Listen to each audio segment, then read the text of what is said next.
And what we found is that there's a very large population of workers who are on the fringe of the workforce, and they're actually hidden from the view of employers. They're not hiding from work. They're screened off from consideration by employers. And they're screened off by the way companies have designed and executed their approach to soliciting applications and reviewing applicants. I am delighted to introduce my guest today. Joseph Fuller is a professor of management practice in general management at Harvard Business School and co-leads the school's initiative Managing the Future of Work. Together with his colleague Professor Bill Kerr, Joe co-hosts the podcast Managing the Future of Work. A 1981 graduate of the school, Joe was a founder and first employee of the global consulting firm Monitor Group, now Monitor-Deloitte. He served as the chief executive officer of its commercial consulting operations from 1994 to 2006 and remained a senior advisor until its acquisition by Deloitte in 2012. During his 3 decades in consulting, Fuller served clients in a wide variety of industries, especially those with a heavy reliance on technology. He has particularly deep experience in life sciences, ICT, and the defense and aerospace industries. Welcome to the show, Joe. My pleasure, Karen. Delighted to join you. Thank you so much for coming onto the show. Now, we have listeners from all over the world. Could you tell us, where are you calling in from, and is there any particular site or food in your area? Well, I'm calling from my very messy office at the Harvard Business School. And I have a ground floor office that looks out at a very pretty garden and seating area where many of the students gather when the weather is mild. And close to the campus, a view I see every day are the boathouses for the rowing on the Charles River. And I've had many friends who have rowed on this river for different schools, specifically for Harvard, including my 3 sons. So I always enjoy seeing the scullers and oarsmen on the water and going by what are splendid old early 20th century boathouses. That sounds so pretty. So you are professor of management practice and co-head of Managing the Future project at Harvard Business School. Could you tell our listeners more about the Managing the Future of Work project? Well, I'd be happy to. It's been in place in a couple of different incarnations for about 10 years. It started as part of a broader project on the competitiveness of the U.S. economy that was launched after the Great Recession. And when I joined the faculty about 10 years ago, one of the issues that project had left untended was the question of the skills of the U.S. workforce and the talent pipeline in the United States, although I wouldn't have called it that back then. So I volunteered to take that on. Had I known how complicated it was, I would have probably picked something simpler like world peace or curing cancer. But I started to study it, and then it became a big enough part of that project that our dean at the time, Nathan Noria, asked what we'd think about making its own project. And at that time, I was joined by Professor Bill Kerr as my co-head, and we've been working together for a number of years as a separate project now. The idea, Karen, originally was that when you look at a lot of the data available and the scholarly work, publications on work, they're very much oriented toward the supply side. How many university graduates are you generating, and what fields of study? What percentage of your workforce is not participating in work? How many so-called needs, neither in employment, education, or training do you have. How is technology affecting the prospects of workers? And being the Harvard Business School, we thought, and I knew from my work as a consulting CEO as well, that there's quite a lot going on the demand side, how companies, how executives thought about their workforces, what their concerns were, how that was influencing outcomes for people. So we wanted to set out to be able to talk to our constituency, leaders around the world, primarily in business, but also in the public sector and the philanthropic sector, about what were the issues they had to understand in thinking about the future of their workforce, or the future of social benefits, or the future of the education programs, or the future of philanthropy.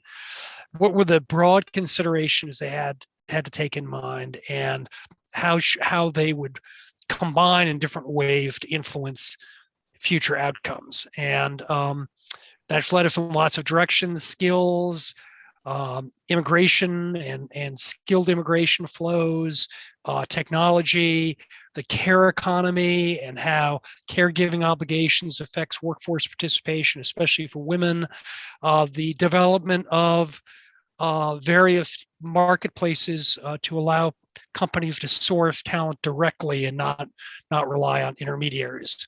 So it's been a great journey, and happily has become a subject of very considerable importance to people. So I am not the lonely academic slaving away in my library somewhere. I get to talk to people like yourself about these issues, which is always a pleasure.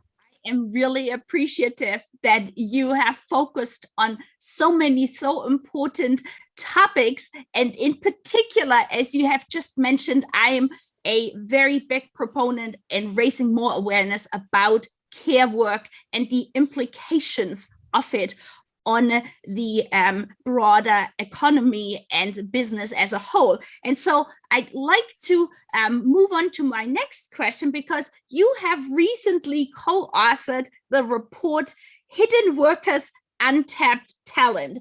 And, could you tell our listeners more details about this?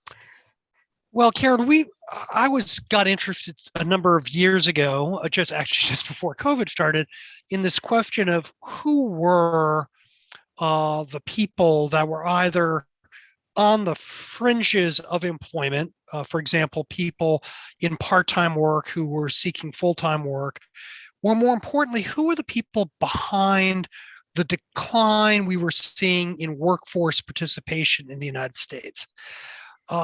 We have a kind of a hidden crisis in the United States in the form of several million, probably on the order of 8 million, what are called prime working age males who are neither in education or employment or incarcerated. So they are at liberty to work. They are not working, they are not seeking work, and they are not getting training or educational credentials that would allow them to seek work. Similarly, women's workforce participation in the United States crested in the early 2000s. And while it hasn't fallen as dramatically as male workforce participation, it has fallen. And U.S. workforce participation now is around 61.5%. That's a historic low. And it's at historic lows across most demographic cohorts. So when you look at people in their 30s and compare to the previous generations of 30-year-olds or 40s or 50s, so it's really a chronic problem in the United States. And since the U.S. workforce is not going to grow appreciably on its own, at least with legal workers, changing the workforce participation rate is going to be critical to having enough talent with the right skills in the U.S., unless you're prepared to give the U.S. Credit that it'll come up with a sensible and well-executed immigration policy in the foreseeable future. And if you believe that, I'd be happy to sell you one of the bridges that I happen to own that crosses across the Charles River nearby. So I wanted to understand that, and what we found is that there's a very large population of workers who are on the fringe of the workforce, and they're actually hidden from the view of employers. They're not hiding from work. They're screened off from consideration by employers.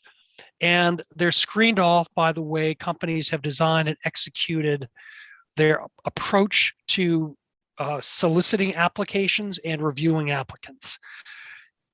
What happens is the people who have one or more attributes that the employer has indicated are either a basis to exclude them from consideration. That might be anything from not having a university degree to having a criminal record, or to rank a candidate higher or lower based on various attributes they have. It could be keywords when they describe their historical experience. It could be years of experience. It could be something as simple as whether or not they've been continuously employed. About half of American companies will exclude a candidate. That just means they're no longer considered, irrespective of their other attributes, if they've had a career gap of more than 6 months in the last 3 or 4 years.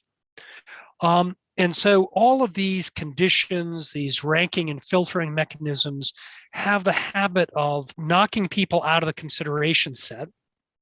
And that creates a very large population of people who aren't being seen as candidates, even though they often have many of the skills and attributes that employers are seeking.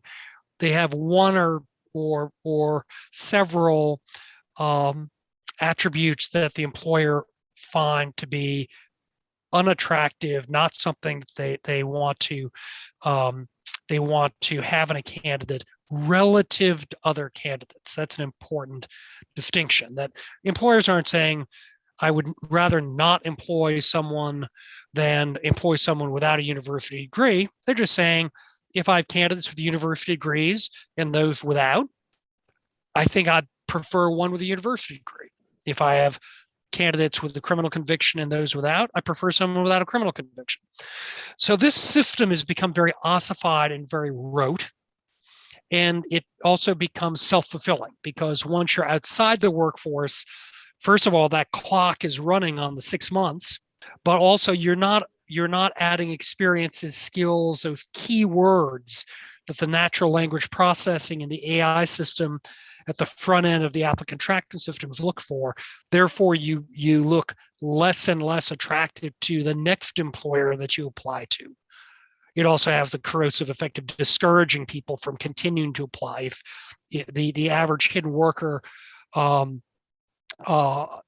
gets a job offer 1.7% of the time that they apply for a position. It is so interesting. Just yesterday, I talked to a gentleman who has an engineering degree and worked for the military and is now a stay-at-home dad and has been one for 7 years. And basically what you just said, if he were to reapply based on that criteria of the 6 months gap, he would automatically fall out, despite all of his background and what he told me, all of the different skills he has been learning during that 7 years of stay-at-home, dad. And not only he has used transferable skills from the military to use it as being a stay-at-home dad, and then vice versa. He could use the transferable skills he learned as being a stay-at-home dad in a future position. But as you said, it would be hard, if not impossible, for him to actually return based on AI. Yes, and you also touch on a couple of interesting considerations. There are probably about 20 discrete categories of hidden workers. One, as you were just suggesting, are caregivers. So they could be women or men, primarily women taking a career break for rearing young children.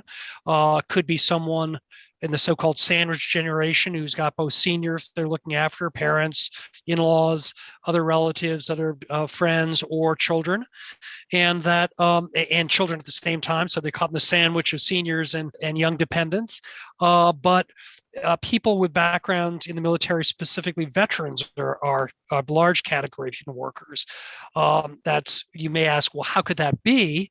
Because obviously they've gained skills in the military, and the both important so-called social or soft skills, command presence, the ability to make quick decisions, to communicate spontaneously, effectively, as well as potentially hard skills or technical skills. But the language that a veteran uses to describe what they did in the military, and veterans are very unusual populations. They're very, very specific. In the military, you don't exaggerate what you did. You don't say you did things that, well, maybe you saw other people do, but you didn't really do them. The natural language processors read the military skills.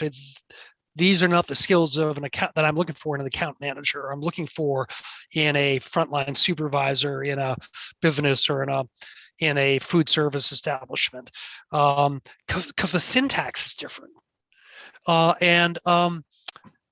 This, as I said, becomes a perpetual problem, because it's never been truer, maybe what your parents once told you, mine certainly told me on a couple of occasions, that the easiest way to get a job is to have a job.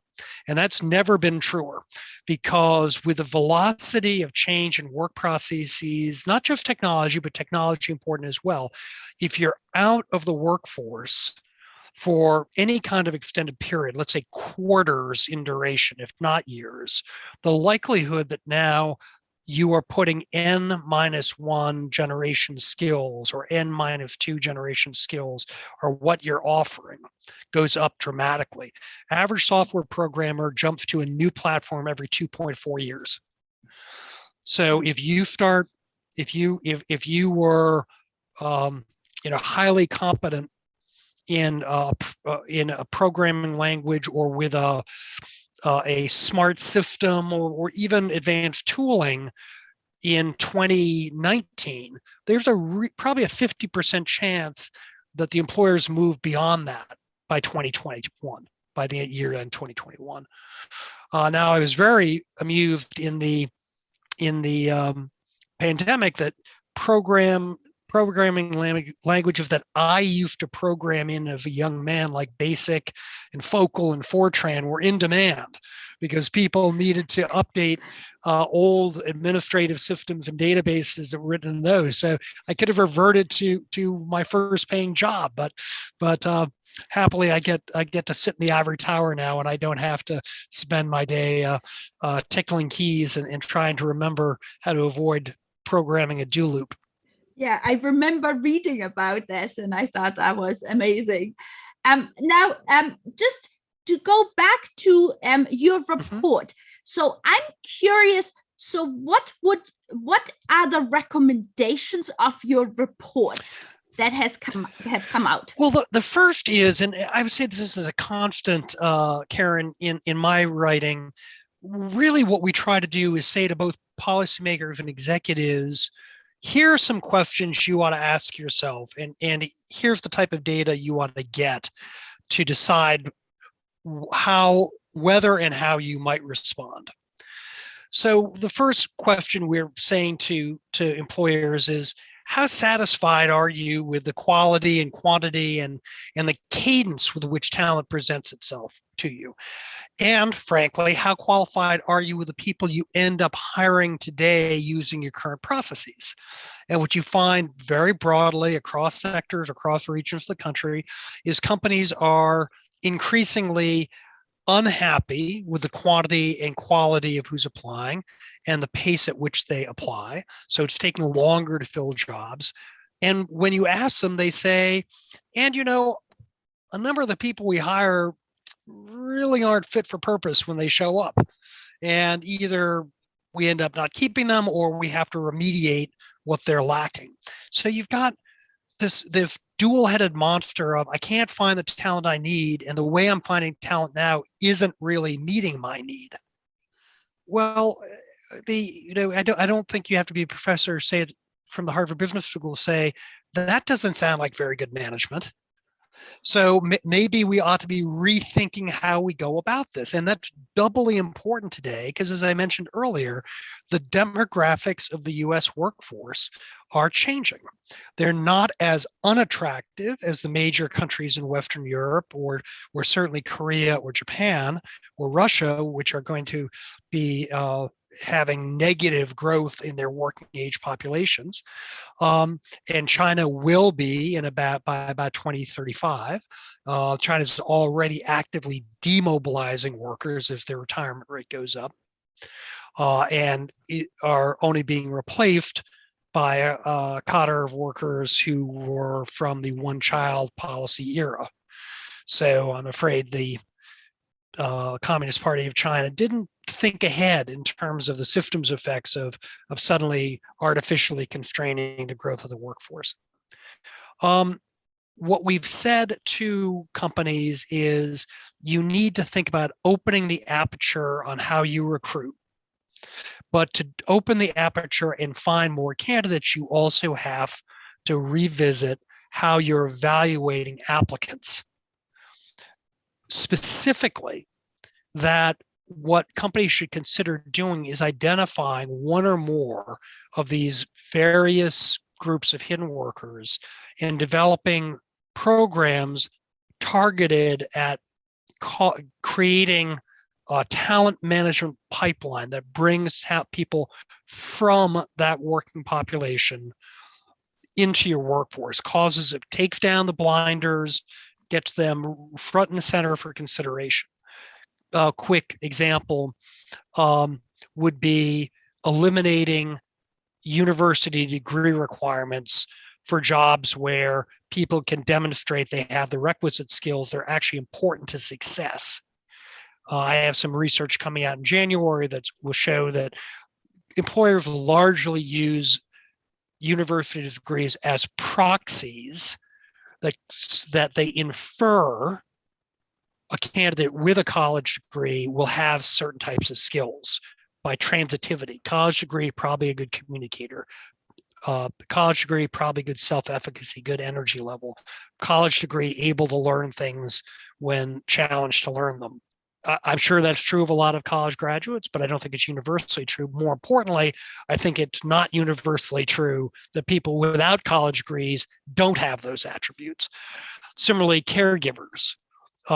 If you can create a program for caregivers that acknowledge or for jobs that allow them to plan their time to fit their personal schedule as opposed to punch in at 9, punch out at 5, then you can suddenly open the talent pools that are available to you. And what our research shows is that companies that have done that in the US, the UK, and Germany, we looked at 3 major markets with quite different patterns of labor market regulation, different levels of social spending and benefits, by the way, but roughly similar economies. By what we saw is the companies that have set up such programs report that the workers that come out of those programs are significantly less likely to turn over, more productive, more engaged in their work, more loyal to the company than the people hired through the traditional system. So this is not a call for companies to engage in some elaborate corporate social responsibility, and they should feel bad about themselves that they're not hiring veterans, or bad about themselves that they're not hiring people with criminal convictions. This is clear-eyed, hard-nosed business logic. The return on investment for this type of program is excellent, and it's a replacement for some of the sources of talent that you yourself as employer confess are not meeting your needs. As I feel so strongly for the care workers that they're, as you said, are hidden, are invisible, I really hope that reports like yours will raise much more awareness and make people, business leaders, realize that it is in their financial best interest to really start focusing on a much more diverse workforce. And Yeah, so I'm super appreciative that you put this report and research together so that there is real data behind it for leaders to look at. Well, thank you. We were excited to get it out there, and we've been very gratified by the response of employers and policymakers, and very interestingly, of the tech companies that provide the type of systems we're talking about. Those technology companies are saying, we understand that these systems have this effect. It's not the system that has the effect, it's what the system is asked to do. You're saying to us, you should cause the system to seek different attributes, what I call affirmative filters. Tell me what you really need to be able to do, or what experiences you need to have that actually correlate with success of other human beings in the job. Not a lengthy laundry list from a job description that was originally written in 1995, where you've just thrown in some more adjectives and nouns and changed the acronyms or names of software programs or regulation or whatever it is the job has to deal with. And so it's been very gratifying that they're seeing as an opportunity to improve the way their technology works and be of greater service to their customers, as opposed to having a very defensive and negative reaction, which they might very well have done, because the many readers will read our work and say, well, shouldn't these companies have figured this out on their own? They're just doing what their customers say, like any responsive vendor. And maybe we can provoke customers to ask them to do different things, and they can add features that'll help both employers and aspiring workers. I will be sure to put the link to your report in the show notes, so people who would like to learn more about the details in it, who are listening to us right now, can do that. Thank you. You're very welcome. And now I'd like to go back. We've started to touch a little bit on social skills and care work. And you have written a recent working paper called The Demand for Executive Skills. And I'm quoting here, the conclusion was that the data show an increasing relevance of social skills in top managerial occupations, and a greater emphasis on social skills in larger and more information-intensive organizations. And so what I'm trying to understand, and what I personally find sometimes frustrating, is here we are seeing that there is clearly a demand for leaders and senior leaders to learn more social skills. On the other hand, you have hidden workers who practice day in and day out for years exactly these social skills. And it's exactly what the World Economic Forum mentions as the top 10 skills, like empathy, like time management, and patience. But at the same token, when somebody applies, even besides the fact that there is a gap, it isn't viewed, I feel, as the same skill, even though it's been practiced for so long. So my question is, how can we maybe normalize that, or standardize it, or make it better known? Well, this is a very complex topic. The paper that you're referring to is of course targeted on the market for very senior executives. Right. And what it shows is that, as you indicated, social skills are gaining considerable emphasis in the way companies look for senior talent. That is true more broadly. So my colleague at Harvard Kennedy School of Government, Professor David Deming, who co-heads a different project on the future of work with me, called the Project on Workforce at Harvard. He's written extensively and very widely cited research that social skills are becoming a more important component of jobs at all levels of wages, and are associated with jobs that are gaining market share in the entire marketplace for jobs, and grow compensation at a faster rate than average. So why are social skills so important? They're important because machines don't emote. Machines don't think about causation. They can't. Machines don't understand anomalous circumstances. And while they're getting better at some of those things, for example, causation, they're still far, far behind gray matter in their processing power. Historically, these have been skills that are hard to assess. So over the great length of history, certainly the last 50 to 75 years in labor markets, companies have increasingly relied on proxies to infer whether someone has good social skills. Think back to what I was saying about what an employer might attribute to someone with a college degree versus someone without a college degree. We are beginning to have some tools that give people greater insight into the social and soft skills of candidates. And very importantly, by the way, give people who are thinking about applying for a job a better sense of what the job requires.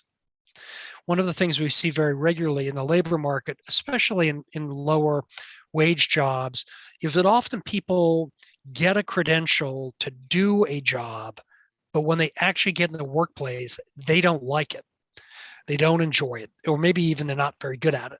Because moving, let's say, from a community college offered course on advanced manufacturing to an actual advanced manufacturing plant is a little bit like going from reading the newspaper in the reading room at your local library to trying to read it on a subway car. It's a completely different experience. And so there are some very innovative companies, Pymetrics, for example, which takes demonstrated, proven academic studies about cognitive sciences and behavioral economics and turns those into measurement tools that people can apply to candidates.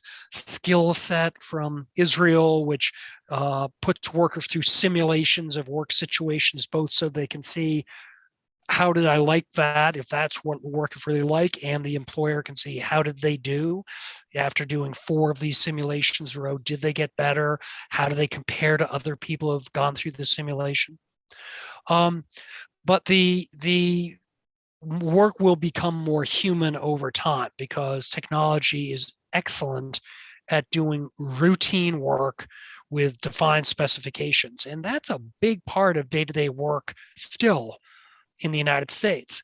The phenomenon I'm talking about is also one that's we have to be very cognizant of because it's had the effect to date of carving out a lot of the middle range of jobs. So we have more and more of a barbell-shaped distribution of work in the United States with high paid cognitive jobs, highly credentialed at one end of the income spectrum, and then lots of lower wage, lower skills requirements, service-oriented jobs.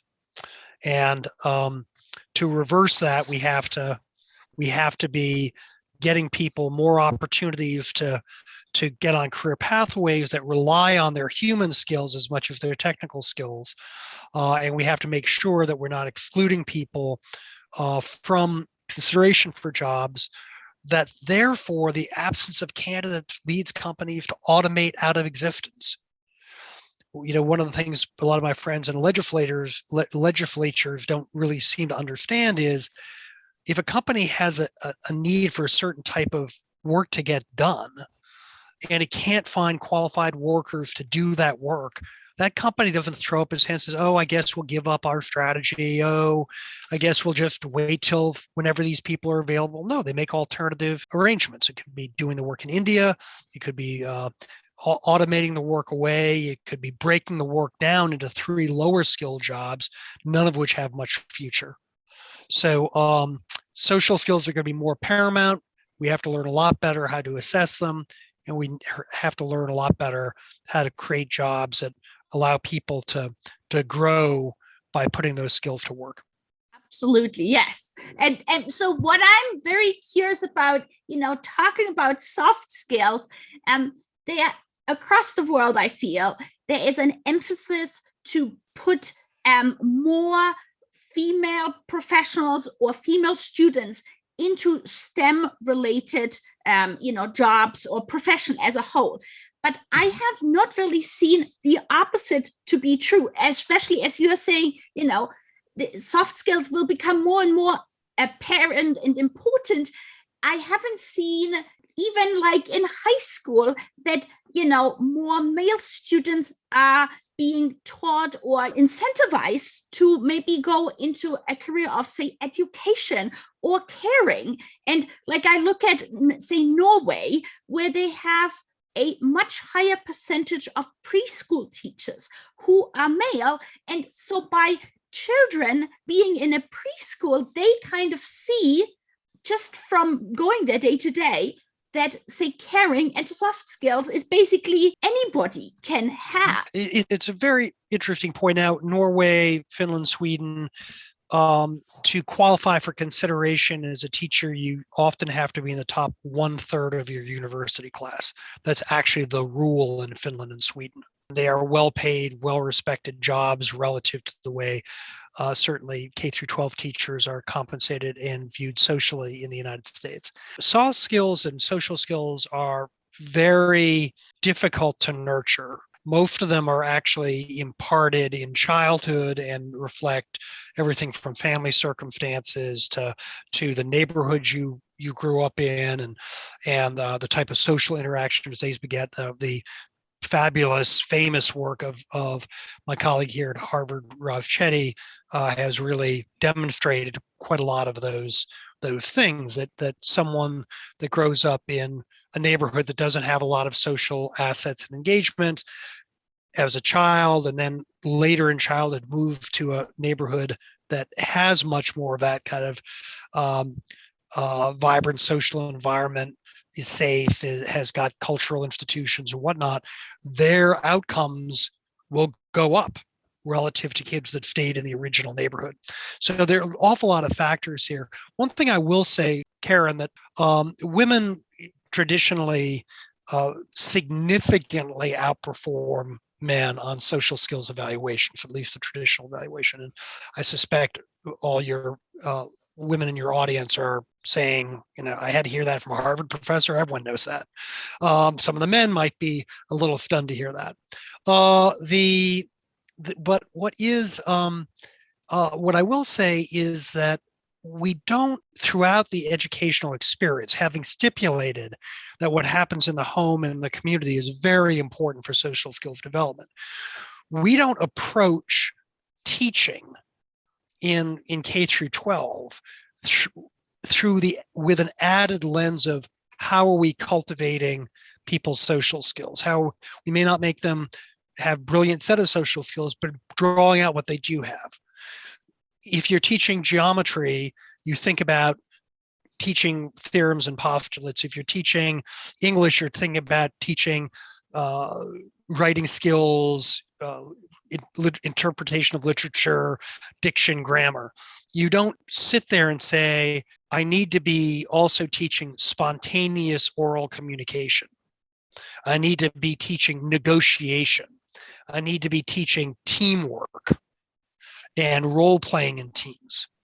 So a challenge I've given a number of governors and skills councils in states and some departments of education is, let's start talking about that at the level of curriculum and lesson planning. So if we're teaching biology, we're not going to let the students pick their own lab teams. In fact, we're going to very consciously put people in groups that I've never seen talking before and after class. I've never seen them sitting at the same lunch table. We're going to cause people in our social studies classes, English, history, to have to write at least once or twice a week, 250 words spontaneously, every week. If you start doing that, you'll help people reinforce and build on those social skills they're cultivating in their home and get more comfortable with the actual requirements of future work. And some educators will push back at me, say K through 12 and universities or community colleges are not employment training schemes, Professor Fuller, and we're not on the planet to create useful workers for the capitalist system. Well, true enough. I don't think you have to be about that, but I do think you need to be about creating useful citizens who have a future and will be able to provide for themselves to the greatest degree of their capability. And all the things we're talking about being increasingly important and deterministic of whether people get on pathways, whether it's in the business world, in the public sector, in the not-for-profit sector, or just as citizens and neighbors, that will allow them to be successful and lead productive lives and be productive citizens. Thank you. That's so important. Yes. And now, we've talked quite a bit about social skills caring. You have also co-authored the survey report, The Caring Company, and have written an article about whole family care. And so I would love it if you could please provide our listeners with some details on that research and some of the findings. Well, happily. So Caring Company started as really emerged, Karen, as a function of some of my conversations with large companies, where they were specifically bemoaning the fact that when they go to university today and hire, they're often hiring in roughly equal proportion men and women graduates to come into their companies. But when they look at the attrition rate as those new workers start advancing up the company, that they have a much higher attrition rate with young women. And what could they do about this? This is, by the way, particularly important consideration in jobs that do have the degree for higher educational attainment, because women are an absolute majority of every level of post-secondary education in the United States. University enrollees, master's programs, medical doctors, PhD programs. They're not an absolute majority of every program. So there are 70 to 80% of Romance language PhD candidates are women. Only 20% of computer science PhD candidates are women. But all in, across the board, an absolute majority. And by the way, that's true in the UK. That's true in France. It's true in India. So this is a higher educational attainment is increasingly a female domain. And if you are a company that needs workers with those skills, you better figure this out. Now, so when I started looking at it, what became apparent, and once again, hardly something that you needed to get a Harvard professor on your show to tell most of your listeners, is that family consideration, caregiving are a big determinant of workforce participation for women, and increasingly, by the way, for men. I then went about asking employers, to what extent do you think caregiving concerns affects the productivity of your workforce? And I was quite surprised, although it ended up making for good reading in my paper, that less than 75% of companies thought that had any impact whatsoever on their workforce, which was amusing because 88% of workers said that their caregiving responsibilities affected their productivity and attendance all, most, or some of the time. And similarly, we looked into how that factors into people's selection for whom to work. And we looked at who has left jobs because of an inability to reconcile the demands of work with their caregiving obligations. And we found that over a third of workers had left at least one job because of an inability to reconcile that. We also looked at it through the lens of the level and earnings power of the workers. And we split the workforce into quartiles and looked into who turns over at the highest rate. And when I have an audience of business people and we're talking about this research, very frequently just ask them to guess. What quartile of your workforce, bottom quartile, number 3, number 2, or your top quartile in terms of title and compensation, is most likely to leave your employment because they can't manage their personal caregiving circumstances and keep the job? Inevitably, a significant majority says it's the bottom quartile, the 4th quartile, and is in fact distinctly the top quartile. More than twice as likely than the bottom quartile to do so. So your highest paid, presumably most strategically important workers are disproportionately likely to leave your employ if the conditions that you impose on them through the job description, measurement system, structure of work oblige them to make a choice between acquitting their caregiving responsibility in the fashion they choose versus doing a good job. There are a lot of specific recommendations in that white paper, but several of them include that companies actually should try to understand their care demographics, because different regions and different careers. By the way, companies often say, well, isn't that a HIPAA violation? It is not remotely a HIPAA violation. You will have auditing your benefits to see which are actually getting used. Very often companies have rebutted what I've said by saying, well, Joe, it sounds like you're advocating a lot of new care benefits, but we don't think that's wise. And we know that because our current care benefits aren't widely utilized. Then you ask them what their current care benefits are. And it's, oh, we have unpaid leave for family and medical crisis. Well, that's a very attractive.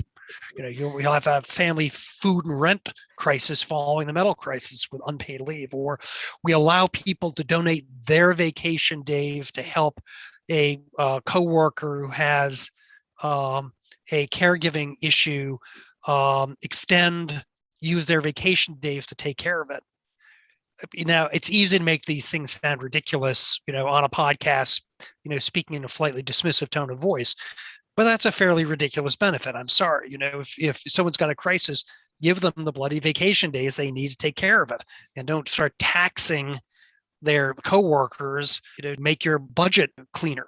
When you get into the specifics, it turns out that it's not that people expect that the companies are going to take on the burden of taking care of my parents or develop a customized intervention for my child that has ADHD or my child with a more severe impairment than that.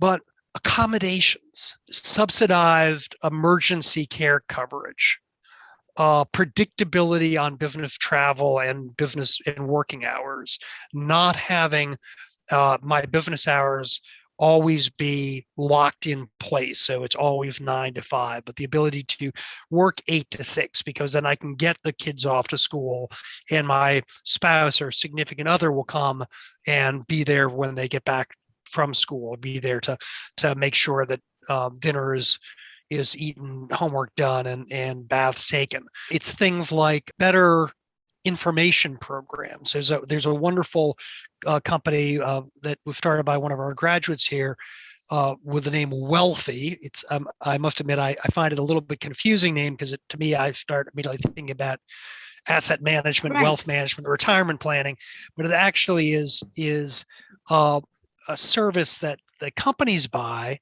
where Wealthy provides very knowledgeable case management officers when one of the employees has some kind of healthcare crisis themselves or their family.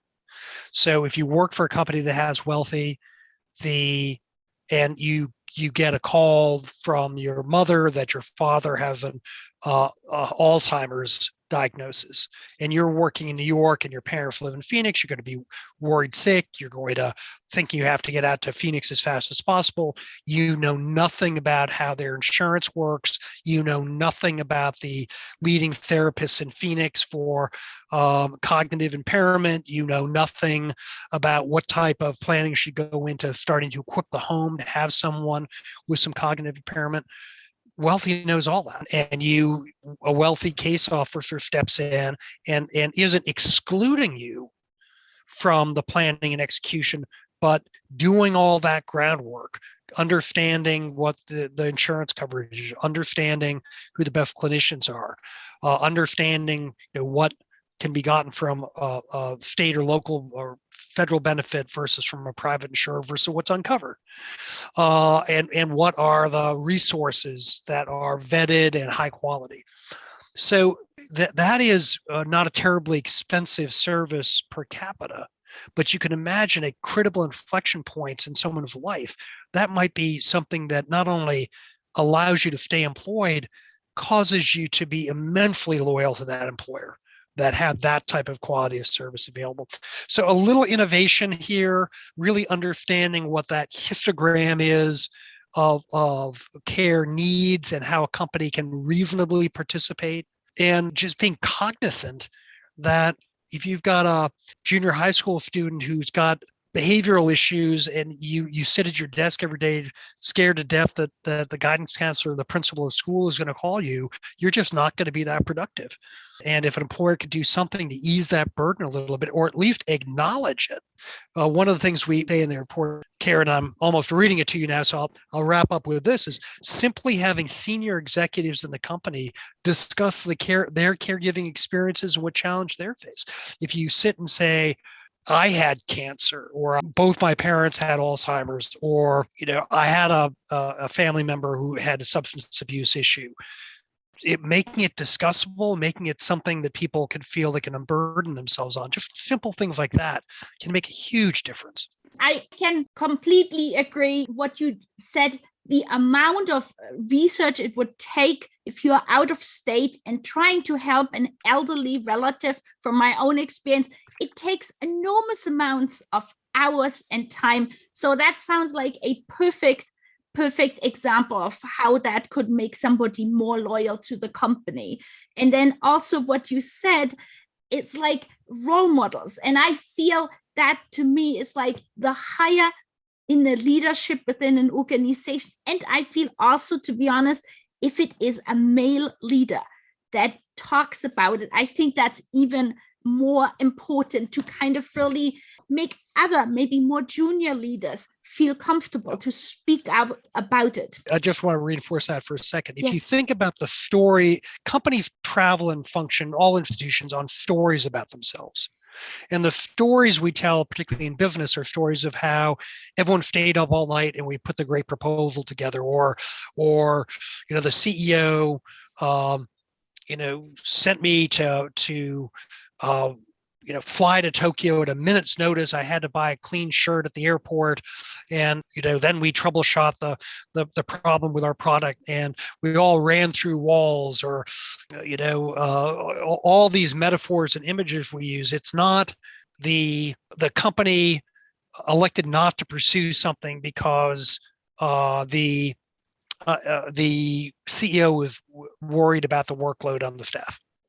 It's not the company immediately invested time and effort in finding a resource that could help someone with a unexpected and scary problem with the health of a loved one. I'm not talking about the types of very poignant episodes we hear about when, for example, a child that has some exotic, and serious disease, and, a work group or a company will rally to their cause. I'm talking about day-to-day things. The company is not so preoccupied with my productivity this day, this hour, this week, as opposed to my having an ongoing relationship with the firm that changes as my caregiving and my personal profile changes. So that 30-year-old worker with the two young kids, one of whom who have Down syndrome, is going to become the 50-year-old with the adult, young adult with Down syndrome, who might be now living in a group home or in some point of hidden worker type employment scheme. Completely different profile, same person. I need to have the resources to transit those stages of life with that worker if I expect to have a highly productive, engaged, low turnover workforce. Yeah, absolutely. And, I'd like to go back to one aspect that you had mentioned in your report. As you said, that it is the highest percentile of the workers that tend to leave more often because of the struggle of care and work. And as I'm a big proponent of flexible work, in particular of job sharing and top sharing, I truly struggle why it is that, in particular in North America, there are not more opportunities for flex, like part-time careers or job sharing and top sharing on, beyond the entry-level position, to ensure that more talent can be retained. Well, it's a very funny situation.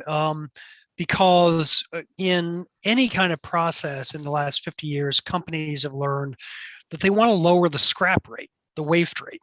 That's the essence of total quality management.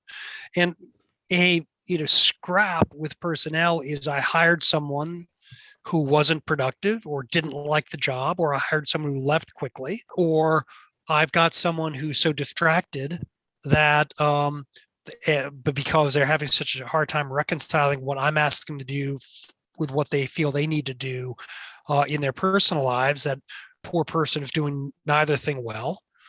And thinking about how we engage and give workers the best possible chance to be the worker we want requires thinking beyond here's the job description, here were your key objectives for the year, and here's the output of the performance management system relative to your compensation and bonus for next year. That's a very pedestrian, narrow-minded, unsophisticated way to work, the way to look at how you create an effective, loyal, low turnover workforce. And turnover is hugely expensive. It's for high skilled white collar workers, it can be hundreds of percent of what you pay them annually. The minimum number, even at the lowest age of the wage scale, is 20%. Direct cost to replace a person of their annual compensation, but that's the most conservative. And we're not counting impact on the morale of other workers. We're not talking about the overtime you pay those workers in the meantime, ruptures in customer relationships, lack of knowledge. It's been very hard for companies to fill the gap of people leaving in COVID because the new workers in certainly the roughly 35% of jobs that can be done remotely have never met their coworkers. They've never been in the office. They haven't sat, in the commissary or, over a cup of coffee and heard the story about when we had to fly to Tokyo overnight, or heard the story about even how the company has this great program called Wealthy that has been such a testimony to the company's commitment to the workforce. And that kind of assimilation is very hard to do on Zoom. So minimizing turnover, especially for those jobs that are going to be hard to replace because the skills are in such demand, that should be the top 3 to 5 objectives for every senior executive. It's a huge driver of cost and performance, but it's not viewed that way because the linkage between those numbers about staff and personnel are not directly linked in the minds of many executives to economic outcome and competitive performance. Joe, I could listen to you forever. It's been so interesting and so helpful to hear about all of the research you have done and all of your insights. And before we go, I just would like to ask, as I ask my guests, a quick question. I'm very curious. If you reflect back, what was like one of the most important aspects or recommendations somebody gave you in your own career? Well, that's a challenging question. I think the one that I've come back to the most in my life is someone who once told me quite early in my career that if someone I was working with or for said something that didn't make sense to me, I should ask myself, why does that make sense to that other person, as opposed to how do I set them straight, or how could they be so stupid, or are they just completely out to lunch, or whatever young and cocksure professional as I was when I was a young man might have had as their initial reaction. And that has never failed me. I've learned a tremendous amount by reflecting on what was it about the situation, the incentives, the data, the personal circumstances that caused someone to take a position that didn't make any sense to me at all. Thank you so much for sharing. Now, how can people find you on social media? Well, you're kind to ask. So I'm at Joseph B. Fuller, B as in boy, on Twitter. And I similarly on Facebook, you can on LinkedIn rather, you can find me at Joseph Fuller. Also, Karen, we have two projects websites. One, the Managing the Future of Work website at Harvard Business School, which is easily found by Googling. It has all of my papers and articles. It has a newsletter you can sign up for. And also, as you know, I am a podcaster too. And so we have about 200 podcasts up there that are searchable. And similarly, we have one for our project on the workforce at Harvard, which is hosted at the Harvard Kennedy School.